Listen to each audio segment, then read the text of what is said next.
राष्ट्रवादी काँग्रेस पक्षाच्या वतीनं आज ही पत्रकार परिषद पार पडतीये। तालुक्याचे ज्येष्ठ नेते आदरणीय बबनभाऊ भेगडे, ज्येष्ठ नेते आम्हा सर्वांचे मार्गदर्शक आदरणीय गणेश आप्पा, जिल्ह्याचे अध्यक्ष विठ्ठल अण्णा, तालुक्याचे अध्यक्ष गणेश भाऊ खांडगे, रामनाथ शेठ वारिंगे, नामदेवप्पा दाभाडे, नामदेवरावजी ठोले, माझ्या भगिनी आणि आपल्या मावळ तालुका राष्ट्रवादीच्या अध्यक्षा सुवर्णाताई राऊत, उपस्थित सर्व पत्रकार बांधव, माझ्या भगिनींनो, आजची पत्रकार परिषद निमंत्रित करण्यामागचा उद्देश एवढाच होता की मागील 9 दिवसापूर्वी आपल्या राज्याचे उपमुख्यमंत्री आम्हा सर्वांचे नेते आदरणीय अजितदादांचं अकालित निधन झाल्यानंतरनं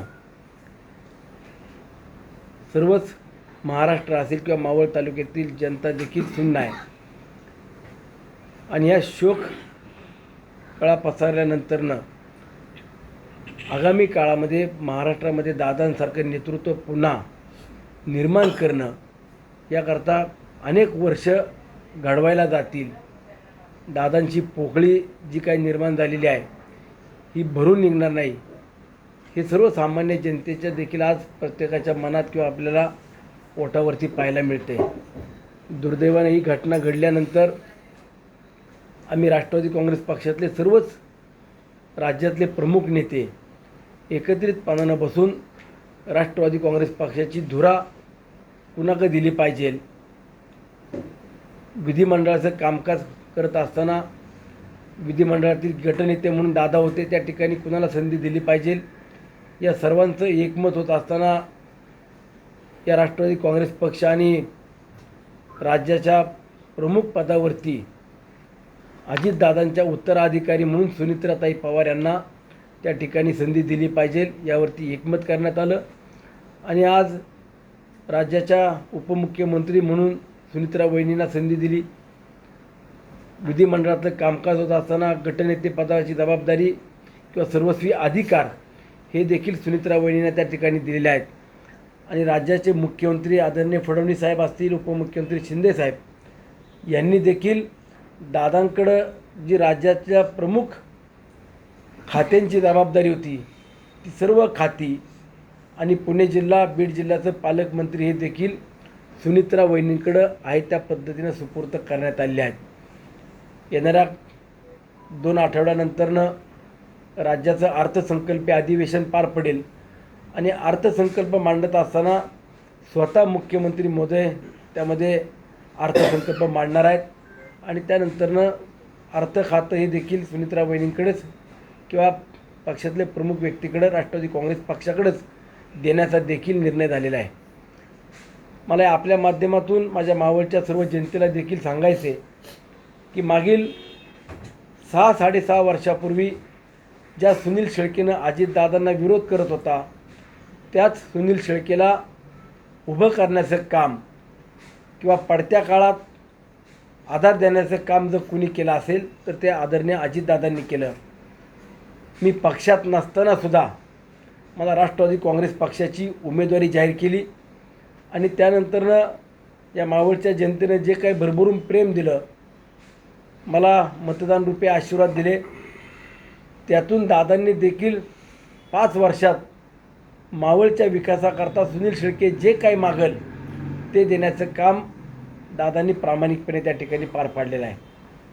मोठमोठे प्रकल्प असतील, गावात वाड्यात पाड्यात राहणाऱ्या कुटुंबांकरता रस्ते, लाईट, पाणी या मूलभूत सुविधा असतील किंवा आरोग्याची सुविधा असेल, पर्यटनाकरता देखील एक चांगले महत्त्वाकांक्षी प्रकल्प असतील, आपल्या इथलं आई एकविरा देवीचं तीर्थक्षेत्र, संत जगनाडे महाराजांचं तीर्थक्षेत्र, या अशा तीर्थक्षेत्राकरता देखील मोठ्या प्रमाणामध्ये करोडो रुपयाचा निधी दादांच्या माध्यमातून आपल्या तालुक्यात मिळालेला आपण सर्वजण पाहत आहे।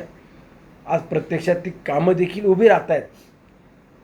मग ही सगळी कामं या मावळ तालुक्यात मागच्या 20-25 वर्षात जी होऊ शकली नाही ती अवघ्या 5-6 वर्षात ज्या नेत्याच्या नेतृत्वात या मावळ तालुक्यात पूर्ण होत होती, अशा नेत्याच्या आज पश्चात आपल्याला देखील सर्वांना खऱ्या अर्थानं उद्याच्या काळात ही विकास कामं आणि या विकासाचा रथ पुढे न्यायचा असेल तर दादांनी उभे केलेले जिल्हा परिषद आणि पंचायत समितीचे उमेदवार जे आहेत ते राष्ट्रवादी काँग्रेस पक्ष, रिपब्लिकन पार्टी ऑफ इंडिया आणि स्वाभिमानी रिपब्लिकन पक्ष या युतीच्या माध्यमातून आपले 5 जिल्हा परिषद उमेदवार आणि 10 पंचायत समितीचे उमेदवार जे आहेत त्या सर्वांचं घड्याळ चिन्ह आहे.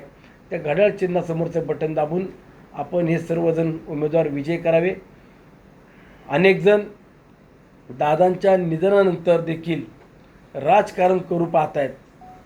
दुर्दैवी घटना आहे आणि अशा परिस्थितीत सुनील शेळकेचं आता काय होणार? सुनील शेळकेला आता कोणी वाली आहे का? सुनील शेळकेला आता कामं करता येईल का? राष्ट्रवादी काँग्रेस पक्ष हा शाहू फुले आंबेडकरांच्या विचारधारेने पुढे चाललेला पक्ष आहे आणि कधी कुठलाही पक्ष किंवा कुठलेही विचार संपत नसतात. आज सुनील शेळकेच्या मागं पवार कुटुंबीय आहे. संपूर्ण अख्खा राष्ट्रवादी पक्ष, संपूर्ण परिवार राष्ट्रवादी काँग्रेस पक्षाला मानणारा उभा आहे आणि मावळ तालुक्याची सर्वसामान्य जनता देखील माझ्या मागे खंबीरपणाने उभी आहे. आपल्या पत्रकार परिषदेच्या माध्यमातून मावळच्या सर्व जनतेला सांगू इच्छितो, माझ्या 3.5 वर्ष अजून आमदारकीचा कार्यकाळ बाकी आहे. 3.5 वर्षाच्या कार्यकाळामध्ये सुनील शेळकेनं दादांच्या स्वप्नातला मावळ तालुका, दादांचा असलेलं विजन, दादांनी तालुक्यात महत्त्वाकांक्षी मंजूर केलेले प्रकल्प हे पूर्ण करणं हीच खऱ्या अर्थानं दादांना सुनील शेळकेची श्रद्धांजली असेल. जे कोणी काही सांगतायत, आज राजकारण करण्याची वेळ नव्हती, परंतु आज या पंचायत समिती, जिल्हा परिषदेत निवडणुकीला सामोरे जात असताना आम्ही सर्व राष्ट्रवादी काँग्रेस पक्षातल्या पदाधिकाऱ्यांनी, सहकाऱ्यांनी भूमिका घेतली की आपण शांततेत प्रचार केला पाहिजे. परंतु काही मंडळी आज ढोल ताशे वाजून प्रचार करतायत. ठीक आहे.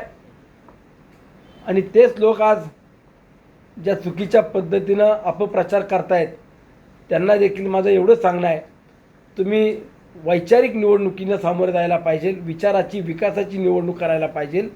मागील 5-6 वर्षात सुनील शेळकेनं कुठल्या गावाकरता किती कोटी रुपयाचा निधी आणला हे गावनिहाय पत्र अशा पद्धतीनं पोचवण्याचं घराघरापर्यंत काम केलेलं आहे. आणि अशाच पद्धतीनं विरोधी पक्षातल्या मंडळींना देखील मी आवाहन करतो की तुम्ही 6 वर्षात ज्या गावात मतं मागायला जातात त्या गावात तुम्ही किती विकास कामं केली, किती करोड रुपयाचा निधी दिला हे देखील सांगायला पाहिजे. विकास कामं सांगायला मुद्दा नाही, कुठला निधी दाखवायला पेपरवरती नाही, प्रत्यक्षात कुठलं कामही नाही. मग अशा वेळेला फक्त बदनामी करायची किंवा आता सुनील शेळकेच्या मागं कोणीच नाही हा अपप्रचार करायचं जे कोणी काम करतंय, येणाऱ्या काळामध्ये मावळ तालुक्यात 3.5 वर्षामध्ये मागच्या 5 वर्षात जेवढा निधी आदरणीय दादांनी दिला त्यापेक्षा अधिकचा निधी आणून सर्व कामं करणं, वाड्यापाड्यावरच्या राहणाऱ्या माझ्या शेतकऱ्याच्या कुटुंबाकरता देखील चांगले प्रकल्प आणणं, योजना राबवणं ही खऱ्या अर्थानं माझी जबाबदारी असेल. म्हणून आपण कुठल्याही आमिषाला बळी न पडता किंवा कुणीच खचून न जाता सुनील शेळकेला एकटा कुणी पाडत शकत नाही. आणि जे सांगतायत त्यांना मी सांगतो की दादांनी दादांचं काम केलेलं आहे. जे मागल ते दादांनी या तालुक्याकरता भरभरून दिलेलं आहे. माझ्या मावळची मायबाप जनता मी प्रत्येक ठिकाणी सांगतो की स्वाभिमानी आहे. माझ्या मावळची मायबाप जनता ही प्रामाणिक आहे आणि जे कोणी काम करतो, जो अडीअडचणीत उभा राहतो त्याच्या मागं देखील ही जनता उभी राहते. तेच आपण येणाऱ्या 7 तारखेला मतदानातून संपूर्ण महाराष्ट्राला दाखवून द्यावं की मावळची जनता प्रामाणिक आहे, जो काम करतो, जो आपल्या अडीअडचणीत उभा राहतो त्याच्या मागे उभे आहे. म्हणून मी पुन्हा विनंती करतो की आपण राष्ट्रवादी काँग्रेस पक्षाच्या सर्व उमेदवारांना प्रचंड अशा बहुमताने विजय करावं. राष्ट्रवादी काँग्रेस पक्षाचे आणि सुनील शेळकेला देखील आपण साथ द्यावी ही विनंती करतो. धन्यवाद. बाकी तुम्हाला काय आता विचारायचं विचारा. आमदार अमोल मिटकरी जे टाकतात ते 100% घातपात झालेला आहे का, तुम्ही सहमत आहे? ह्या पोस्ट ज्या सोशल मीडियावर व्हायरल होत आहेत त्यावर तुम्ही अजितदादांचे जवळचे आमदार म्हणून तुमची काय प्रतिक्रिया आहे? आता शेवटी बघा, आता जी घटना घडली आहे, जी होऊ नये ते सगळे परिस्थिती आज आपल्या सगळ्यांच्या समोर आलेली आहे. परंतु ठीक आहे, आता तर्कवितर्क अनेक होत असतात, परंतु आदरणीय पवार साहेबांनी देखील स्पष्टपणे सांगितलं की हा ॲक्सिडेंट आहे, कुठलाही घातपात नाही किंवा कुठल्याही प्रकारचा अफवा अपप्रचारावरती विश्वास ठेवू नका. मग आता पवार साहेबांनी बोलल्यानंतरनं इतरांनी ह्या घटनेच्या बाबतीत बोलणं कितपत योग्य आहे. त्यामुळे याच्यामध्ये जो काही तपास करायचा तो तपास देखील सुरू आहे. परंतु मला असं वाटतं की अशा घटनेमध्ये माझ्यासारख्या व्यक्तीने बोलू नये आणि ज्यांना कोणाला असे उपद्व्याप सुचलेले आहेत किंवा जे असे वक्तव्य करतायत त्यांनीसुद्धा थोडंसं तारतम्य बाळगायला पाहिजे. माझा प्रश्न बघून होता, जिल्हा परिषदेची निवडणूक आहे. आपण जिल्हा परिषद निवडणुकीने बोलताना अजितदादांच्या आठवणींना उजाळा देतोय. 1997 साली स्वर्गीय दिलीप बोटाटे या जिल्हा परिषद स्थायी समितीचे सभापती होते, बांधकामचे पण सभापती होते. आणि अंदर मावळातल्या आणि मावळ तालुक्यातल्या 100 ढोलीचे मंडळांना एकत्रित आणून अजितदादांना पहिल्यांदा मावळ तालुक्यात नागट या ठिकाणी आणलं जात होतं. खरं तर ती घटना मावळवासांसाठी किंवा अंदर मावळसाठी गोष्ट नव्हती. ती घटना नव्या पिढीसाठी किती प्रेरणादायक आहे? नव्या पिढीसाठी ती घटना किती प्रेरणादायक होती? दादांचं येणं, 97 दादांचं येणं इकडे मावळ तालुक्यासाठी फार मोठी होती. ती घटना सांगा. स्वर्गीय दिलीप ताटे हे नानवडेश्वर या जिल्हा परिषद गटाचं नेतृत्व करत होते, निवडून आले होते. आणि जिल्हा परिषद बांधकाम समिती सभापती झाल्यानंतर त्यांनी मावळ तालुक्यामध्ये सर्व जी ढोलीची पथकं आहेत की जी मुंबई पुण्यामध्ये जाऊन चांगल्या प्रकारे गणपती असेल, शिवजयंती असेल, इतर कार्यक्रमामध्ये आपलं नैपुण्य दाखवलं, त्या सर्वांना संघटित करून त्यांचं रजिस्ट्रेशन करून त्यांना जिल्हा परिषदेच्या माध्यमातून शासनाच्या क्रीडा आणि युवक कल्याण विभागामार्फत निधी उपलब्ध करून द्यायचं काम त्यावेळेला केलं. आणि त्या सर्वांचं एकत्रित करून अजितदादांच्या नेतृत्वाखाली त्या सर्वांचा एक मेळावा घेऊन त्यांना चांगल्या प्रकारचं मार्गदर्शन घडवायचे ही त्यांची संकल्पना होती. त्यातून युवकांना चांगल्या प्रकारची प्रेरणाच मिळाली. आणि अनेकदा अजितदादांनी मावळ तालुक्यातील तरुण कार्यकर्ते असतील ज्याचा यापूर्वी उल्लेख झाला, अनेकांना पदं द्यायचं काम केलं, जिल्ह्यामध्ये पदं द्यायचं काम केलं. आणि या तालुक्यामध्ये पंचायत समिती जिल्हा परिषदेमध्ये जिल्हा परिषदेत पंचायत समितीत सत्ता आणा, जिल्हा परिषदेच्या 5 पैकी 5 आणा, मी तुम्हाला जिल्हा परिषदेमध्ये प्रतिनिधित्व देईल, अशा प्रकारे दादांनी सांगितलं. त्याप्रमाणे त्यांनी केलंय. आणि या तालुक्यातील सर्वांना त्यांनी प्रेम दिलं. सुनील अण्णा निवडून आल्यानंतर सुनील अण्णांच्या माध्यमातून या तालुक्यातील जनतेला न्याय द्यायचं काम त्यांनी केलेलं आहे.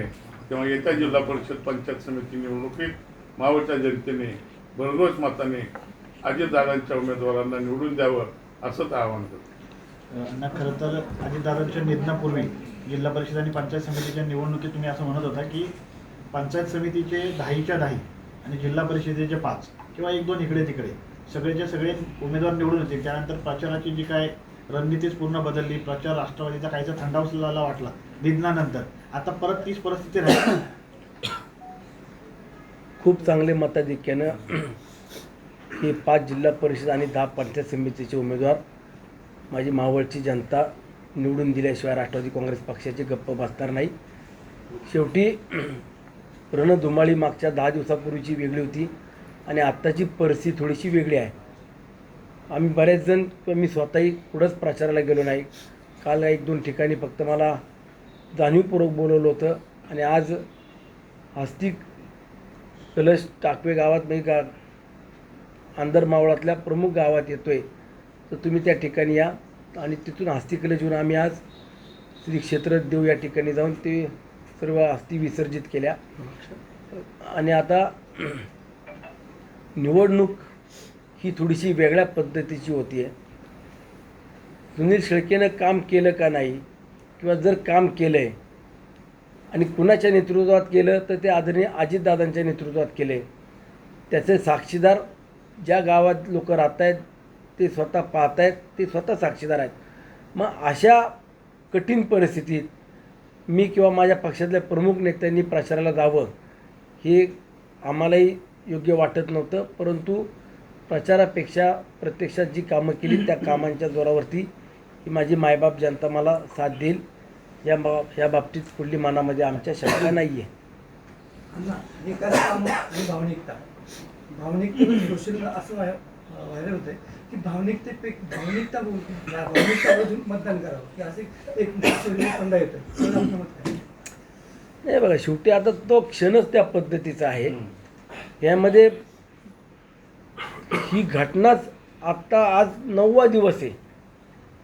प्रत्येक कुटुंबातल्या व्यक्तीच्या डोळ्यामध्ये आज अश्रू आपण पाहतो. दादा असताना आपण दादांकडनं कशा पद्धतीने कामं करून घेत होतो किंवा दादा कसं महाराष्ट्राचं नेतृत्व करताना महाराष्ट्राला पुढं नेण्याचं काम करत होते, आणि तो माणूस ती व्यक्ती नसल्यावरती त्याची उणीव, म्हणजे माणूस एखादा व्यक्ती गेल्यानंतर त्याची खरी किंमत आपल्याला कळती, त्याच किंमत प्रत्येकाला कळते. त्यामुळे यामध्ये प्रत्येकजण भावनेशील आहेत. मग आपण ठीक आहे, मला एक ह्याही पलीकडे जाऊन सांगायचं की आपण भावनिक किंवा भावनेचं राजकारण न पाहता ज्या व्यक्तीनं आपल्यासाठी काहीतरी केलं, काय दिलंय, याची तर आपल्याला जाणीव आहे. आणि आज ती व्यक्ती असती तर आम्ही विकास कामांच्या जोरावरती पुढे गेलो असतो, आम्ही तेच मुद्दे घेऊन पुढे आलो असतो. पण आम्ही प्रचारालाही गेलो नाही ना. प्रचार का करावा आता की जे दादांनी आपल्यासाठी दिलेले ते आपल्याला दिसते, तर आपण त्याच्यातनं यावेळेला त्या नेत्याला श्रद्धांजली म्हणून किंवा सुनील शेळकेच्या पाठीमागं म्हणून मतदान करावं, एवढीच आमची विनंती आहे.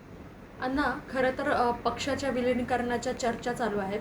पवार कुटुंबियांकडून म्हणजे सुनेत्रा वहिनी असतील किंवा त्यांचे इतर कुटुंबीय असतील त्यांच्याकडून जर विलिनीकरणाचा प्रस्ताव तुमच्या पुढे ठेवण्यात आला तर आमदार म्हणून त्याला तुमचा पाठिंबा असणार आहे का, किंवा तुम्ही आज या सगळ्या घडामोडीवरती मी कुठेही स्पष्टपणे चर्चा केली नाही किंवा आम्ही उत्तर देणं लगेच निर्णय घेणे अपेक्षित नाही आहे.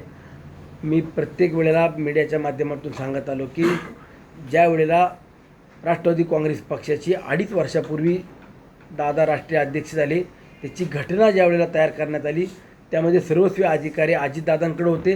मग ते पक्षाच्या असतील किंवा विधिमंडळातल्या कामकाजाचे असतील. मग ते त्यातले पहिल्या टप्पा जो होता तो विधिमंडळाचं कामकाज आणि उपमुख्यमंत्री पद हे पहिलं उत्तराधिकारी म्हणून आम्ही सुनेत्रा वहिनींना त्या ठिकाणी जबाबदारी द्यायचा असं एकमत केलं. आणि आगामी काळामध्ये राष्ट्रवादी काँग्रेस पक्षाचे पहिले राष्ट्रीय अध्यक्ष म्हणून पवार कुटुंबातलेच आमच्या नेत्या सुनेत्रा वहिनी ह्या असल्या पाहिजे, ही देखील आमची सगळ्यांची आता आग्रही मागणी आहे. आणि त्यानंतरनं सुनेत्रा वहिनी असतील, प्रमुख पक्षातले नेते मंडळी बसून निर्णय करतील. महायुतीच्या सरकारमध्ये राष्ट्रवादी काँग्रेस पक्ष हा एक घटक पक्ष आहे. महायुतीतल्या प्रमुख पक्षांपैकी भारतीय जनता पक्ष, शिवसेना, इतर पक्षांना देखील विश्वासात घ्यावं लागेल आणि त्यानंतरनं या निर्णयाकडे आम्हाला जाता येईल. पण आमदार म्हणून त्याचं समर्थन तुम्ही कराल का? मी सुनील शेळकेनं समर्थन करणं का नाही करणं हे आज सांगण्यापेक्षा 10-12 दिवस जाऊ द्या. त्यानंतर प्रत्यक्षात आमचे जे काही तांत्रिक अडचणी आहेत, पक्षातल्या कायदेशीर बाबी आहेत, जे सुप्रीम कोर्टामध्ये आजही पिटिशन दाखल आहेत, त्याच्यातलं काही टेक्निकली अडचणी क्लिअर होत्या त्यानंतर आम्ही स्पष्ट करू. अण्णा काय म्हणतात, तटकरे म्हणतात की जर तुम्ही BJP सोबत आमची जे आहे युती आहे, मात्र जर दुसऱ्यांना जे राष्ट्रवादी काँग्रेसचे जे लोक आहेत शरद पवार गटाचे त्यांना जर यायचं असेल तर त्यांनी भाजपसोबत यायला पाहिजे असं म्हणणं आहे. मी असं कुठले वक्तव्य ऐकलेलं नाही आहे, परंतु ते जे काय असेल तर मला पाहावं लागेल. शेवटी ते राज्याचे पक्षाचे प्रमुख नेते आहेत, त्यामुळे मी आज त्याच्यावरती बोलणं योग्य नाही. अण्णा, तुम्ही तांत्रिक गोष्टी सांगताय, मात्र एक व्यक्ती म्हणून, आमदार म्हणून, व्यक्ती म्हणून विलिनीकरणाची चर्चा ही अजितदादा हयात असताना देखील होती. आता ते गेल्यानंतर ती चर्चा तीव्र झालेली. फक्त एक व्यक्ती म्हणून त्या विलिनीकरणाला तुमचा पाठिंबा असेल का? तुमची ती इच्छा आहे का? सुनील शेळके ठरवणारा कोण? पवार कुटुंबीय आहेत, ते बसतील, तो जो निर्णय घेतील. आमचे पक्षाचे प्रमुख नेते प्रफुल्लभाई असतील, तटकरे साहेब, भुजबळ साहेब हे सगळे एकत्रित बसतील, तो निर्णय घेतील, तो मला मान्यच असा. अच्छा, म्हणजे उद्या आमदारांना विश्वासात न घेता वरच्या नेत्यांनी जर ठरवलं तर ते तुम्हाला मान्य असेल? नक्कीच, का नसावं. आमदारापेक्षा नेते आणि राज्य चालवणारे, पक्ष चालवणारे प्रमुख नेते जे आहेत त्यामध्ये आम्ही नाही आहेत. परंतु दादांच्या हयातीमध्ये दादा आम्हाला दर मंगळवारी देवगिरीला बोलून ज्यावेळेला सांगायचे तुमच्या मतदारसंघातले काय कामं आहेत, काय तिथले आढावा घ्यायचे, त्यावेळेला राज्यातले देखील निर्णय आम्हाला सांगायचे. परंतु पक्ष संघटनेच्या बाबतीत किंवा विलीनीकरणाच्या बाबतीतलं कुठं आमच्यापर्यंत त्यांनी विषय घेतला नव्हता. आणि मी जबाबदारीने सांगतो की जर पुढला विषय घेतला असता तर आम्ही तेही सांगितलं असतं. पण आज विलीनीकरण करणं, दोन्ही पक्ष मर्ज करणं, या सगळ्या चर्चेला अजून 4-8 दिवस जाऊ द्या, त्यानंतर चर्चा करता येईल. अण्णा, राष्ट्रवादीच्या अध्यक्ष निवडीबाबत या सगळ्या राष्ट्रवादीचे जे आमदार आहेत त्यांच्याशी काही चर्चा करण्यात आली आहे का, किंवा त्याविषयी काही प्रस्ताव तुमच्यासमोर ठेवण्यात आले? अजून तरी कुठलाही तशा पद्धतीचा प्रस्ताव ठेवण्यात आलेला नाही. मी मगाशी सांगितल्याप्रमाणे राष्ट्रवादी काँग्रेस पक्षाची जी घटना आहे किंवा जे सुप्रीम कोर्टामध्ये आज पिटिशन दाखल आहेत, त्या अनुषंगाने काही टेक्निकली किंवा कायदेशीर प्रक्रिया आम्हाला पूर्ण कराव्या लागतील. त्यानंतरनं एकमतानं सुनित्रा वहिनीच्या मागं सर्वांनी उभं राहायचं, अशा पद्धतीने देखील आम्ही आज या भूमिकेमध्ये आहोत. अण्णा, मावळ तालुक्यामध्ये ज्या भाजपने अजित पवारांना प्रचंड विरोध केला, अजित पवार जेव्हा नगरपालिकेचे भूमिपूजनसाठी आले होते तेव्हा त्यांनी गोमूत्र शिपडून ती जागा पवित्र केली होती. त्याच अजित पवारांच्या निधनानंतर आता भाजप अजित पवारांच्या नावाने प्रतिष्ठान सुरू करत असल्याची चर्चा आहे. कोण म्हटलं असं? हां, त्यांना म्हणावं, ठीक आहे, तुम्ही जे काय आज मताचा जोगवा मागण्याकरता हे नवीन उभं केले किंवा हे जे काही म्हणताय, पण मला एक सांगायचं आहे, मी स्वर्गीय मुंडे साहेबांचं प्रतिष्ठान सुरू केलं होतं. मुंडे साहेब गेल्यानंतरनं ते मला त्यांनी बंद करायला लावलं. ते पहिले चालू करा, मग आमच्या नेत्याची काळजी करा ना. आम्ही आमच्या नेत्याचं प्रतिष्ठान सुरू करायचं का इथल्या प्रशासकीय इमारतीला नावं द्यायची का काय करायचं, आम्ही आमचे सक्षम आहोत. परंतु ठीक आहे, तुम्ही जर करत असाल तर आम्हाला आनंदच आहे, त्याबद्दल दुमत असं कारण नाही. परंतु मुंडे साहेबांचं प्रतिष्ठान जे होतं सुरू केलेलं ते तर तुम्ही चालू करा, ते बंद ठेवले ते चालू करा पहिलं, मग इकडं या. ठीक आहे, जाऊ द्या. आता त्या अहो, ज्या वेळेला दादा हयातीत होते, तुम्ही शेवटच्या दिवसापर्यंत राजकारणच केलं ना त्या व्यक्तीसोबत. हां, शेवटच्या क्षणापर्यंत तुम्ही राजकारणच केलं ना. आणि मी पण होतो तुमच्यावर राजकारण करायला, तर मला माहिती आहे ना काय काय आपण पराक्रमाने उद्योग केलेत. ते आता न बोलण्याने योग्य आहे.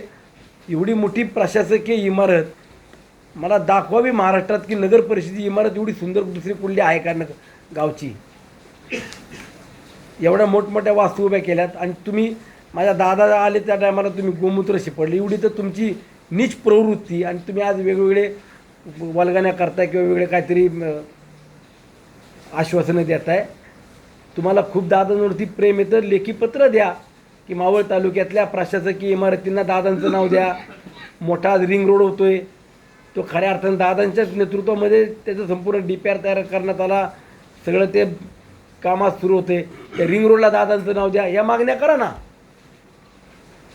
अण्णा, नवीन टनेल झाला आपला मिसिंग लेन, दादांचं नाव द्या.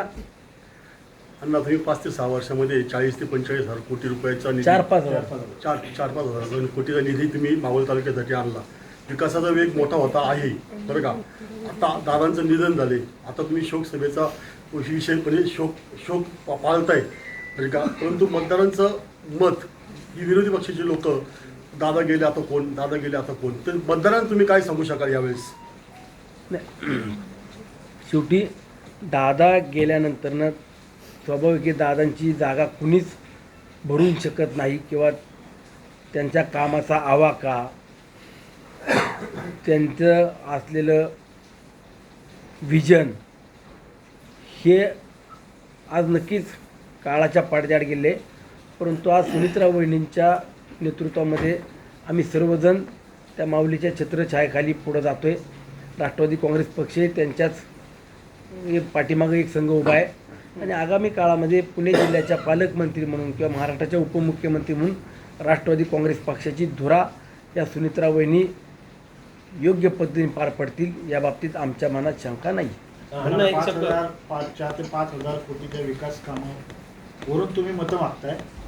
एकीकडे तुम्ही विकास काम घेऊन जनतेसमोर जाताय आणि दुसरीकडे तुमचे उमेदवार पैशाच्या गाड्या घेऊन पकडले जातात. कोणाच्या गाड्या पकडल्या जात नाहीत, तेव्हा सगळ्यांच्याच पकडतात. सगळे जातात. काल त्यांच्याही पकडल्या, पाचण्यात पकडल्या, त्यानंतरनं पुढं वराळ्यात पकडल्या, त्यांच्या पकडत नाही का? हे बघा, शेवटी आता हे निवडणुकीचा काळ आहे. कुणाला काय द्यायचं आहे ते देऊ, जनतेला जे मिळेल ते त्यांनी पण घ्या. पण काम कोणी केलं आणि 15 दिवसाकरता कोण आलेत याचा विचार करून आपण निर्णय घ्यावा, एवढीच माझी विनंती आहे. अण्णा पण वारंवार म्हणतात की पैसे आले तर घ्या, इकडून आले तरी घ्या, तिकडून आले तरी घ्या. एकीकडे निवडणूक आयोग कोट्यवधीचा खर्च करतोय निपक्षपातीपणे निवडणुका होण्यासाठी, दुसरीकडे आपल्यासारखे जबाबदार लोकप्रतिनिधी मात्र पैसे आले तर घ्या असं म्हणून त्या चुकीच्या प्रवृत्तीला कुठेतरी पाठबळ देत आहे न कळतपणे, असं आपल्याला वाटत नाही का? ठीक आहे, भाषणातले काही मुद्दे असतात. प्रत्येकजण आता मीच बोलतो असं नाही, तर राज्यातले देखील अनेक वेगवेगळ्या पक्षातले नेतेसुद्धा अशा पद्धतीचे वक्तव्य करत असतात.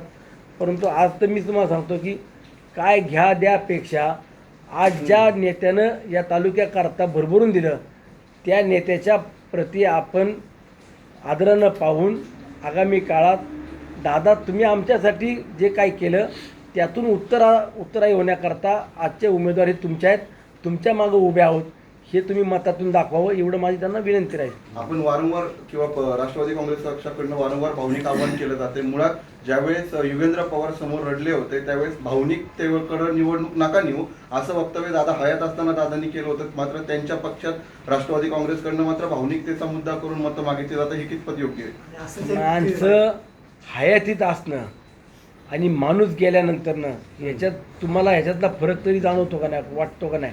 अहो, एखाद्या कुटुंबातला व्यक्ती गेल्या प्रत्येकाला वाटतं की माझ्या कुटुंबातला व्यक्ती गेला आहे. मग अशा वेळेला आपण ठीक आहे बघा, मला स्पष्टपणे सांगायचं आहे, माझ्या भावनिकतेचा हा माझा व्यक्तिगत विषय आहे. माझं दुःख काय असेल ते माझ्यापाशी. परंतु आज उद्याचा विचार करून ज्या व्यक्तीनं आपल्यासाठी केलं आणि उद्या सुनील शेळकेच तुमच्यासाठी आहे हा विचार जर तुम्ही डोळ्यासमोर ठेवला तर नक्कीच मावळची जनतासुद्धा आमच्या मागे उभे असलेली आपल्याला पाहायला मिळत. मला ह्याही पलीकडे जाऊन सांगायचं आहे, सुनील शेळके तुमच्याकडं काय मागतो? मी काम केलं तर मला मत द्या. ज्या गावामध्ये करोडो रुपये दिलेत त्या गावात जर समजा आता उदाहरणार्थ गौंजं गाव इथं 27 कोटी रुपये दिलेत, मागच्या 25 वर्षात ह्याच भाजपच्या मंडळींनी गौंजं गावात 7 कोटी रुपये दिले का? दाखवा बरं म्हणा, मला दाखवा मला. मग माझ्या नेत्यांनी जर एवढे तुमच्यासाठी निधी आणून दिला किंवा बाकीच्या तालुक्यांपेक्षा मावळ तालुक्यात जास्तीचा निधी दिला, तेच फक्त आम्ही म्हणतो ना की जो करतोय काम त्यालाच साथ द्या. आमदार सुनील शेळके आमदारकीला उभे राहिल्यानंतर त्यांनी देखील हीच विकास कामं दाखवली होती, त्या जोरावरती लोकांनी भरभरून मतं दिली. मग आमदारांनी केलेल्या कामाच्या जोरावरती आता नवीन आलेल्या उमेदवारांना का मतदान करावं असा एक प्रश्न उपस्थित होता, त्याला कसं उत्तर द्याल?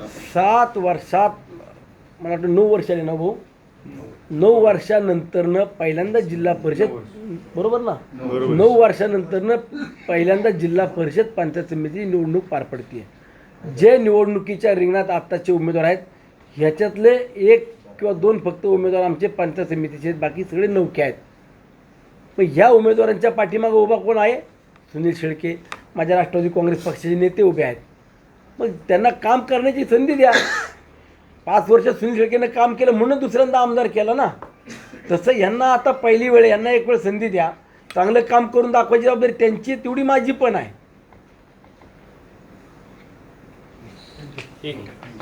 अण्णा, शेवटचा प्रश्न, दादांचा दशक्रिया हा 6 फेब्रुवारीला येतोय, तर काही दशक्रिया विधी होणार आहे का? बरेचसे कार्यकर्ते संभ्रम अवस्थेत आहे, बारामतीला जाण्याच्या तयारीत. नाही, त्यांनी जाहीर केलं दशक्रिया. आपल्यासारखी तिकडं प्रथा नाही आहे बारामतीत. मी सुद्धा पूर्वी गेलो होतो, ते कुटुंबातले लोक जातात, थोडासा विधी करून तिसऱ्या दिवशी निघून जातात ते लोक. म्हणजे आपले प्रत्येक भागाची किंवा तिकडची ती परंपरा प्रथा वेगवेगळी असती.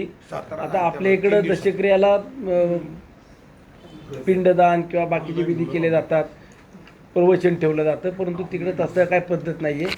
आज आम्ही सगळ्यांनी तिथं रक्षा कलश जो आणला होता दादांच्या तिथला, तो आज विसर्जित केला आहे आणि आपण उद्याचा फक्त एक शेवटचा 10वा दिवस संपला की मी बाहेर पडणार. भाजपमधले होते म्हणून विचारतोय.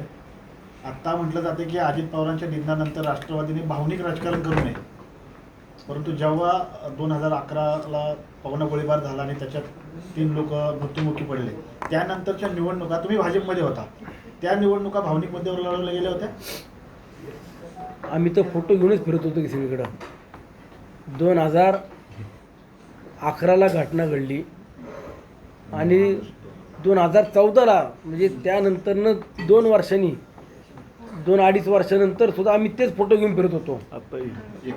नंतर 19ला पण तेच फोटो घेऊन फिरत होतो. 2024ला पण तेच फोटो घेऊन फिरत होते ते. ठीक आहे बघा, जो तो त्याचा व्यक्तिविषय असेल, परंतु मला असं वाटतं की खरोखर आज स्वतः मुख्यमंत्री सुद्धा जिल्हा परिषद पंचायत समितीच्या कुठल्याही प्रचाराला बाहेर पडले नाही. ते प्रमुख नेत्याला सुद्धा त्या माझ्या नेत्याची उणीव भासते. महाराष्ट्र पोरका झाला आहे किंवा जे विजन घेऊन काम करणारा नेता आहे असा नेता परत होणे नाही, हे मुख्यमंत्री स्वतः आज कृतीतनं दाखवत आहेत. याचा अर्थ आपण समजून घ्यायला पाहिजे की खरोखर आपल्या सगळ्यांचीच केवढी मोठी हानी दादा गेल्यानंतर झालेली आहे. अण्णा, शेवटी मतदारांना काय आवाहन करा? माझ्या मावळच्या मायबाप जनतेला एवढं सांगतो, या सुनील शेळकेला तुम्ही एकदा नाही तर 2दा आमदार केला. 5 वर्षामध्ये जी काही विकास कामं करू शकलो ती आदरणीय दादांच्या नेतृत्वामुळे, दादांनी भरभरून दिलेला विकास कामांना निधी, महत्त्वाकांक्षी प्रकल्प आणि त्याचे आपण सर्वजण साक्षीदार आहोत. येणाऱ्या ह्या जिल्हा परिषद पंचायत समितीच्या निवडणुकीला जे काही दादांच्या असताना आपल्याला त्यांनी साथ दिली किंवा दादांनी जे उमेदवार उभे केलेत, हे दादांचे उमेदवार समजून सर्वांनी घड्याळ चिन्हासमोरचं बटन दाबून त्यांना मतदान करावं. मी महाराष्ट्रभर प्रत्येक ठिकाणी ज्या ज्या ठिकाणी जाईन त्या ठिकाणी आवर्जून सांगतो, माझी मावळची जनता प्रामाणिक आहे, इमानदार आहे, निष्ठावंत आहे आणि जो काम करतो, जो सुखादुःखात उभा राहतो, त्याच्या मागं ही जनता उभी राहते. आणि त्याचं उदाहरण म्हणून मागच्या 1.5 महिन्यापूर्वी झालेली तळेगावची नगरपालिका निवडणूक असेल, वडगावची पंचायतची निवडणूक, लोणावळ्याची नगरपालिकेची निवडणूक पाहिली असेल. भरभरून प्रेम फक्त कामाच्या जोरावरती इथल्या नागरिकांनी दिलं. तेच प्रेम आणि तोच विश्वास माझ्या आंदर मावळ, पवन मावळ, नाणे मावळ या ग्रामीण भागातल्या जनतेनं उद्याच्या 7 तारखेच्या मतातून दाखवून द्यावा. राष्ट्रवादी काँग्रेस पक्षाच्या उमेदवारांना आपण विजय करावं. पुढच्या 3.5-4 वर्षात हा सुनील शेळके कुठेही न खचता किंवा कुठेही न थांबता तुमच्या सुखादुःखात उभा राहील. अधिक जोमानं काम करून 3.5 वर्ष खूप मेहनत घेईल, खूप चांगलं काम उभं करून दाखवील. ही दादांना माझ्याकडनं श्रद्धांजली असेल.